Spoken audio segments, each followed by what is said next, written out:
Buenos días, buenas tardes, buenas noches, mi nombre es Héctor de León y este es el segundo video del curso para arquitectura de software.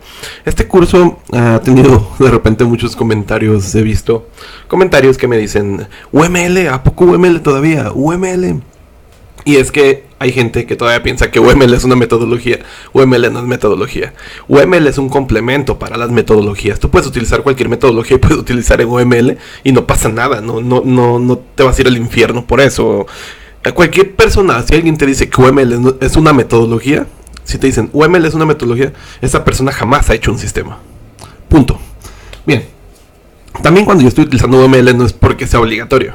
Simplemente yo lo utilizo como, a lo mejor tú utilizas un lápiz en un cuaderno para escribir, o a lo mejor tú utilizas Word para escribir. Simplemente es una herramienta que para mí es útil, para otros a lo mejor no, para otros a lo mejor utilizan otra herramienta, pero para mí es útil para representar y para cubrir como arquitecto de software las responsabilidades que yo tengo. Una responsabilidad es definir la estructura del sistema, para eso utilizo un diagrama de componentes. No estoy utilizando ni una metodología, estoy utilizando simplemente cuadritos con rayitas, las cuales representan algo. Hay muchísimas herramientas que sirven para el UML y hago uso de ellas, ya que ya están hechas, están ahí, no reinvento la rueda. No me pongo a dibujar en Paint, mockups o cosas así, sino que las mismas herramientas ya existen y pues me sirven y son útiles. Hay muchísimas herramientas, la que estoy utilizando es en Visual Studio 2013, después la quitaron, después creo que está en forma de plugin. Y en el 2019 creo que va a volver. Pero al final de cuentas, cuando te digan que UML no sirve, no existe ya, no sirve para nada, ponle en Google, pon simplemente patrón de diseño, Singleton, vete a imágenes y vas a ver puro UML, ya que todos los patrones de diseño están representados por un diagrama de clases. Punto final. Bien, ahora, yo en este video voy a explicar sobre cómo identificar el problema principal y cómo cubrir las responsabilidades de un arquitecto de software. ¿Qué responsabilidades tienes tú como arquitecto de software? Tienes que buscar la solución sobre un problema, sí, como cualquier programador. Pero tu función es un poco más allá, tienes más responsabilidades que eso. Es decir, tienes la responsabilidad también de qué va a pasar cuando se caiga alguna entidad de tu software. Es decir, cuando se caiga la base de datos, ¿qué es lo que vas a hacer? ¿Cuántos usuarios van a estar ahí dentro? ¿Cuántos usuarios se espera que estén el siguiente año? La escalabilidad de tu software, ¿cómo va a crecer? Tú también eres responsable de eso como arquitecto de software. Obviamente, como responsable tienes que preguntarlo, ya que es un requerimiento. No, en la escuela siempre te enseñan a hacer programas como programador, pero nunca te enseñan como arquitecto de software. Es decir, tienes que hacer que tu software tenga seguridad. Si no tiene seguridad tu software, pasa lo que está pasando ahorita con un banco famoso en México, que no hay cajeros en todo el país. Es porque hay un arquitecto de software estuvo muy idiota y están aventando billetes solo los cajeros. Bien, segundo, tu sistema tiene que ser, aparte seguro, tiene que tener un buen rendimiento en cuanto a todos los usuarios que vayan a entrar. O sea, si van a entrar 10 usuarios nada más, pues no tienes que preocuparte mucho por esto, ¿no? O quizás sí. A veces no importa tanto los usuarios, sino los actores en esto. Es decir, a lo mejor tienes un proceso, el cual va a ser un proceso que dura 2 horas. Y ese proceso, 2 horas, tienes 10 usuarios nada más que utilizan el sistema, pero esos 10 usuarios mandan ese proceso de 2 horas. Eso es mucho performance. Entonces también tienes que saber analizar los actores que interactúan con tu sistema. Cuánto van a consumir y en el peor de los casos, siempre en el peor de los casos, más un 20% más, evaluar que esto funcione bien. Bien, otra de las cosas que tienes que ser responsable es que los programadores siguen la pauta que tú estás poniendo. Es decir, que sigan hasta las nomenclaturas de cómo nombrar una variable. Para que tú como arquitecto de software, a lo mejor tu programador se va y algo urgente tú puedas moverle, ya que han programado bajo unas normas que tú has establecido. También tu responsabilidad es el aspecto escalable. Esto es de que tu sistema a lo mejor va a tener una escalabilidad en cuanto a usuarios, en cuanto a procesos, en cuanto a datos, porque también es importante esto. También como arquitecto de software tienes que tener la responsabilidad de la base de datos en aspectos de rendimiento, en aspectos de nomenclatura y en aspectos de por ejemplo, si tu base de datos va a superar voy a poner un ejemplo, si tu base de datos va a superar el billón de registros y tú pones un ID int en tu tabla, vas a corromperla. Es decir, vas a llegar al valor máximo de un entero y vas a corromperla. Entonces tú como arquitecto de software tienes que estar pensando cuántos son los registros que vas a meter hasta el final de los tiempos. Es decir, hasta el final de la muerte de tu software. Porque si no, ¿qué es lo que pasó con YouTube? Hay un video famoso que rompió el entero de las visitas. Tuvo más visitas de lo que soportaba el tipo de datos y se corrompió. Hasta a YouTube le pasa esto. La seguridad. Esta semana Facebook admitió que guardaba los passwords en forma lineal, ni siquiera los encriptaba. Hasta Facebook comete esas pavadas. Entonces, todo esto es aprendizaje, ¿no? Como arquitecto de software no puede ser perfecto, pero vas a ir aprendiendo. Bien, en este segundo video quiero hablar de todas estas cosas, estas especificaciones, estas descripciones de un arquitecto de software, porque tienes que tenerlas presentes si quieres dar el paso como programador a arquitecto de software. Tu responsabilidad es, al igual que un arquitecto de casas, si se cae la casa, ¿de quién crees que es la culpa? ¿Del obrero, del albañil? ¿O del que dijo que usaran ese material, hicieran ese ángulo? La culpa es del arquitecto. Igual, el aspecto del software, moralmente la culpa es del arquitecto si el software se cae.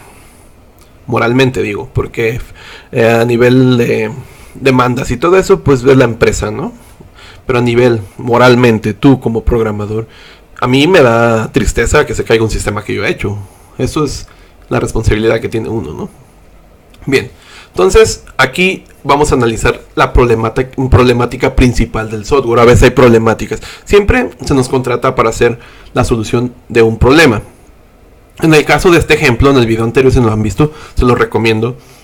El problema es crear una entidad la cual haga de servicio web entre otra entidad que ya existe en un banco. Esta entidad puede estar hecha en COBOL y lo que vamos a hacer es esta entidad principal. Le voy a cambiar el color para identificarla a partir de aquí. Le vamos a poner un color, ay cabrón, vamos a ponerle un color, uno que ya no he utilizado, azul. Ay, no mames, se ve indiferente. Azul. No, así no se ve casi nada. Es que estos colores están bien pedorros, ¿saben? Vamos aquí a web. Este mero. Ay, se ve igual que los otros. Vamos a poner algo que no sea azul. Vamos a poner un amarillo. Amarillo. Aquí está. Bien. Entonces aquí identificamos que el amarillo es lo que yo voy a hacer como arquitecto de software. Obviamente yo estoy planteando una base de datos donde voy a guardar algunos procesos internos. Imaginen que es lo siguiente. Tenemos un sistema en COBOL que funciona bastante bien en bancos, pero queremos hacer una app. Entonces el sistema de COBOL yo no lo voy a mover. Funciona perfectamente. Voy a hacer a lo mejor un wrapper que se comunique a la base de datos. Y este servicio web para que me responda el servicio web que va a responder directamente a la app. Es decir, yo el sistema de COBOL no le voy a mover. No le voy a mover nada. Aquí el nombre de ChatUML está mal porque el proyecto, yo estaba haciendo otro proyecto y se me puso ChatUML. Vamos a poner aquí banco UML. Bien. Y me salió el ChatUML. Aquí también sigue saliendo. Pero bueno, eso ignórenlo. Bien. El punto es, esto verde yo no lo he hecho ni lo he movido.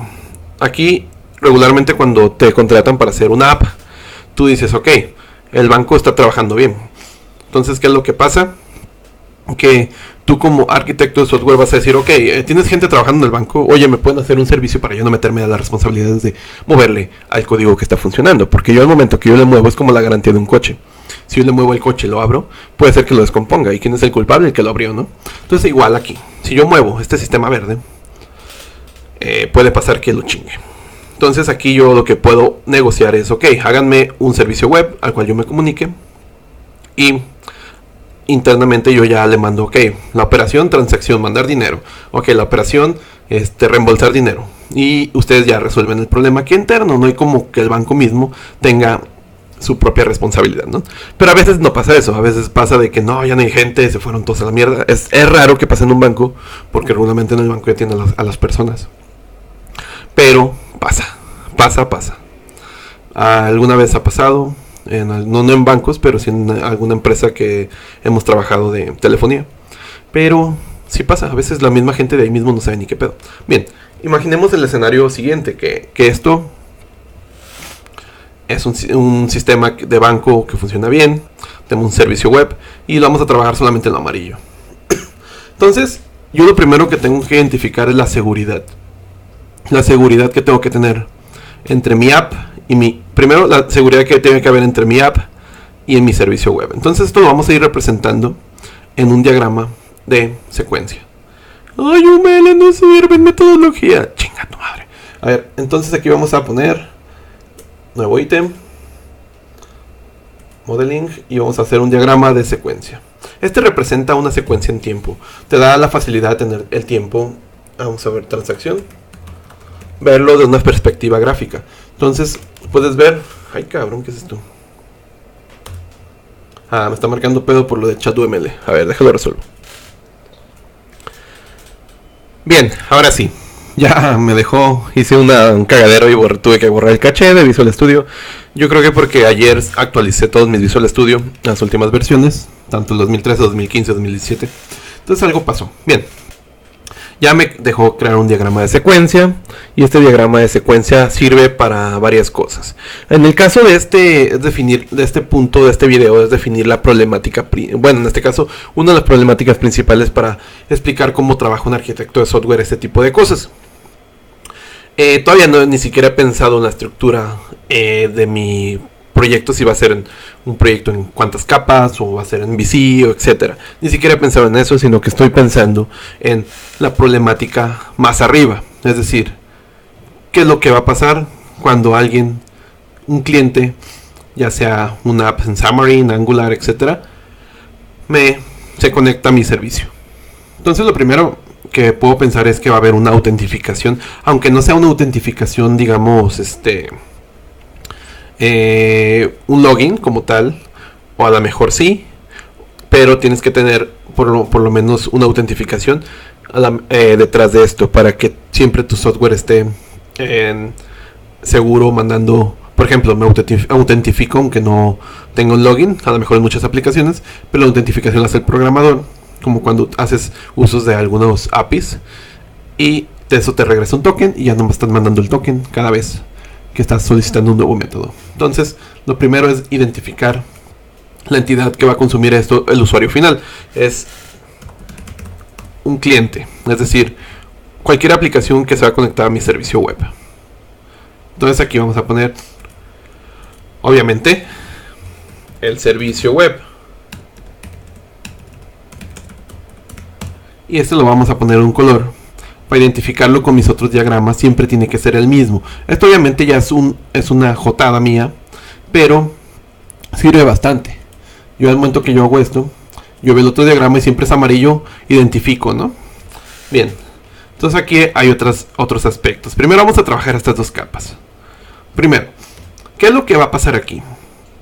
Va a ser una solicitud síncrona o asíncrona. Asíncrona es que no te importa la respuesta, simplemente mandas algo y ya, te olvidas de la vida.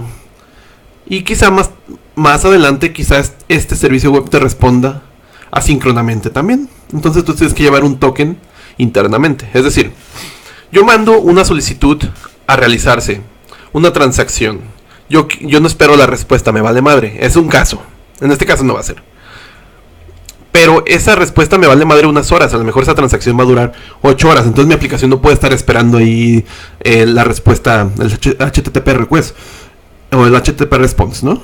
Entonces lo hacemos asíncronamente, pero yo guardo localmente en mi aplicación cliente un token, un identificador único, y lo pongo pendiente. Entonces pasan horas y la aplicación a la que le hice la solicitud tendría que mandarme una respuesta horas después con ese mismo token o identificador único. Entonces yo, como lo analizo y regresa a mí como notificación push, por ejemplo, yo analizo que estaba pendiente y hago el proceso adecuado. Esto se utiliza con los ¿cómo se llaman? Los API Hook.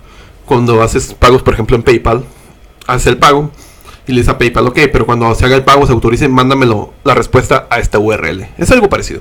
Bien, en este caso no va a ser ese punto, pero para eso tengo que explicar esto. Bueno, vamos a hacerlo síncrono. Yo mando lo primero que va a hacer es una autentificación. Entonces esto lo ven los programadores y dicen, ah, ok, mira, siempre se autentifica. Y aquí vamos a esperar la respuesta.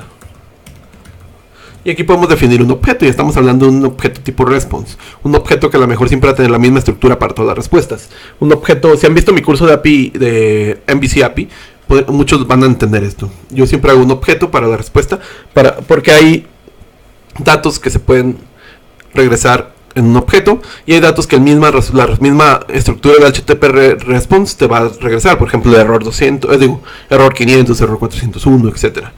Pero hay datos que tú tienes que, como programador, identificar las validaciones de negocio, ¿no? Entonces también hay siempre cosas o aspectos en la funcionalidad que a lo mejor muchas veces el cliente no te lo va a explicar, pero es sentido común. Igual, si se pueden definir con el cliente es mejor, siempre, ¿no? Pero a lo mejor tú no tienes contacto con el cliente directo. Bien, aquí identificamos, regresamos una respuesta. En esta respuesta, si es exitosa, va a venir un token. Si no, va a venir un error. Entonces, en el caso que ya venga un token, este token va a ser enviado en todas las demás solicitudes. En este caso va a ser una solicitud de transacción. Y esa solicitud de transacción voy a mandar transacción. Y voy a especificar que va el token adentro. Bien. Entonces, yo aquí en la transacción voy a esperar una respuesta igual que la de anterior. Y esta respuesta me va a decir éxito o error. Entonces de esta manera yo ya puedo identificar un flujo. El tiempo es de arriba para abajo. Primero se hace esto, después se hace esto. Bien, ya definimos la funcionalidad que esperamos. Internamente el cliente va a manejar su error como el quiera. Va a mandar a lo mejor el mensaje al usuario de no hagan el puto error que hacen todos los pinches bancos.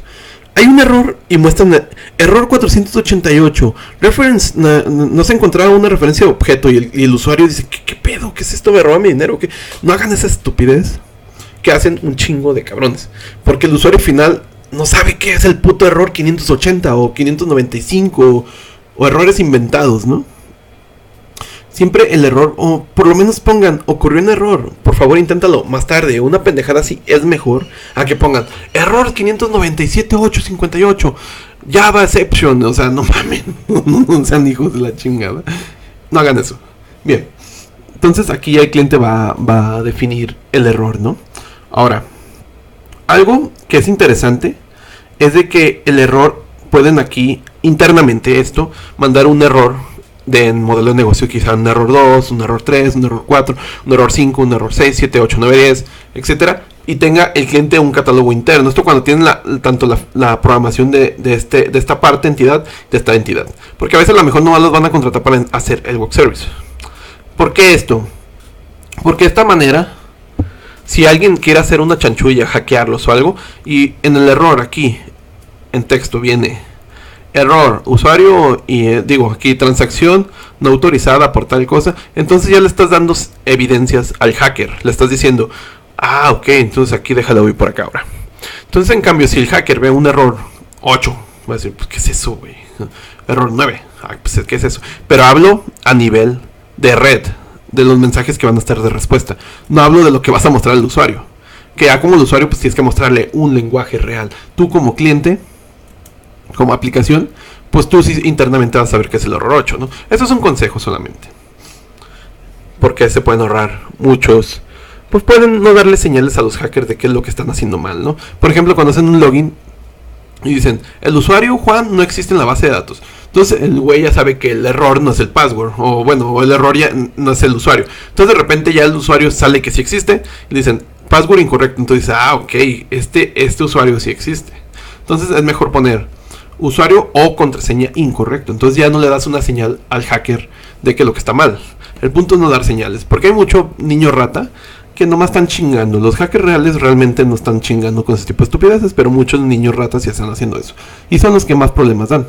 Bien, aquí ya tenemos definido la vida de nuestra transacción a nivel de las dos entidades, cliente y servicio web. Ahora, ¿qué pasa con la base de datos? La base de datos, vamos a ponerla aquí como otra entidad. ¿Qué es lo que hace el servicio web con la base de datos? Pues a lo mejor ahí va a ir a hacer la autentificación con el usuario. consulta y la respuesta pues obviamente es un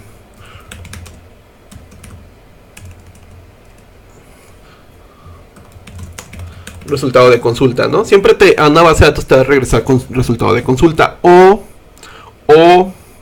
¿qué es otra cosa que te puede regresar una base de datos? Pues obviamente que está caída, que se murió. Entonces cuando está muerta, vamos a ponerlo en el mismo consulta o error. Entonces cuando hay un error, tú como servicio web tienes que definirlo con una excepción en la cual tú vas a manejarlo como error obviamente para el cliente. Pero ¿qué pasa si el error pasa no en la autentificación, sino pasa cuando vas nuevamente a la base de datos? ¿Por qué? Va a haber un paso secundario. Supongamos que aquí en este primer paso, en este paso, todo sale bien. Bien, como arquitecto de software tienes que pensar así. Y en el segundo paso, la transacción token, ya para hacer una transacción, ya hace esta transacción para darle dinero a una tarjeta, darle dinero a un cliente, voy a la base de datos primero a hacer lo siguiente: guardar transacción para tenerla guardada en mi propia base de datos. Ni siquiera he ido al sistema del banco, el verde, ni siquiera he ido acá. Estoy todavía aquí. Entonces aquí te puede regresar éxito o error. Entonces en caso de error, pues aquí ya tú le vas a manejar, le vas a decir al cliente, ok, el error, ocurrió el error 8, que significa que la transacción no se puede guardar en la base de datos. Yo te voy a regresar el error número 8 y tú internamente en tu catálogo a lo mejor vas a tener que el 8 fue eso, ¿no? En caso de que tú no tengas ese poder de definirlo por medio de un catálogo de números y que internamente la aplicación tenga ese catálogo de números, pues aquí ni modo, ¿no? Mandas el mensaje a lo mejor encriptado en algo. Además, pues aquí obviamente tienes que tener aquí en el servicio web por ley un SSL, entonces ya por lo menos va un poquito más protegido. Bien.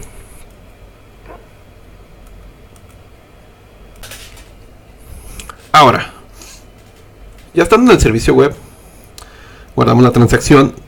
En caso de error, pues ya le mandamos el error. En caso de éxito, pues todo bien, ¿no? Pero aquí guardamos la transacción. Este error, en caso de que haya error, nosotros ya nos vamos directamente a mandar error. Ya no continuamos en el paso que sigue. Porque ¿cuál es el paso que sigue? Ya la guardé en mi base de datos. Ya sé que hay una transacción pendiente. El paso que sigue ya después de la base de datos es ir al... Aquí está. Uy, ¿dónde está? Al... ¿Cómo le llamé acá? Al sistema banco existente. Vamos a copiarnos esto y vamos a poner el mismo verde. Entonces así yo también ya defino un color que me dice, por el color visualmente, ya digo, ok, cuando siempre veo este color, mi cerebro se va acostumbrando a este color. Entonces ya es más fácil para mí visualmente saber qué es. Ni siquiera lo voy a leer, simplemente con el puro color. Igual puedo hacerlo para las entidades cliente, para la base de datos, etc. Entonces, una vez que la transacción ha sido guardada en mi base de datos interna, no interna, sino que en la base de datos que yo he creado para la logística de mi software, pues recurro a ir al web service del banco existente. Ahí no es asíncrono, es síncrono. Mero. Bien, entonces aquí recurro enviar transacción. Y obviamente aquí voy a tener éxito o error. Bien, en caso de que exista un error, siempre cuando hay un error me voy directo al cliente ya a mandarle el error. Aquí si existe un error, pues ¿cómo voy a manejar eso? Es decir, ya lo tengo guardado en la base de datos, pero a lo mejor ahora el que está caído es sistema banco existente. A lo mejor está caído y pasa, pasa bastante. Entonces, ¿qué es lo que yo voy a hacer como arquitecto de software? ¿Cómo voy a manejar ese tipo de problemática? Esa problemática de, ok, hasta aquí es mi responsabilidad. Para acá no es mi responsabilidad. Pero como no es mi responsabilidad, yo tengo que crear un mecanismo para las transacciones que están esperando mis clientes, a las cuales yo le he mandado un error. ¿Cómo las voy a manejar? Eso lo vamos a ver en el siguiente video, ya que no quiero que sean videos de 1 hora. Este es el segundo video de arquitectura de software. Este video es identificando el problema principal, cómo lo manejamos Y obviamente el siguiente video va a ser cómo manejamos la problemática de los errores. Cuando hay errores, cómo lo vamos a manejar. Es decir, los errores que quedan a medias, cómo se van a manejar. Y se fijan, ni siquiera hemos entrado a programación. Este curso, para los que son nuevos en mi canal, va a tener una temática de arquitectura de software. Y al final vamos a hacer, no vamos a programar en sí, pero vamos a definir cómo va a estar la estructura del software internamente para llegar hasta la parte que le toca a los programadores. Mi nombre es Héctor de León. Si les gustó el video, pues denle me gusta, me ayuda bastante. Dicen los de YouTube que ayuda bastante. Y si les gusta cómo hago los videos, pues si no están suscritos, pues suscríbanse. Si ya están suscritos, muchísimas gracias y pueden compartir el contenido, eso es gratuito. Y gracias a todos. Hasta luego.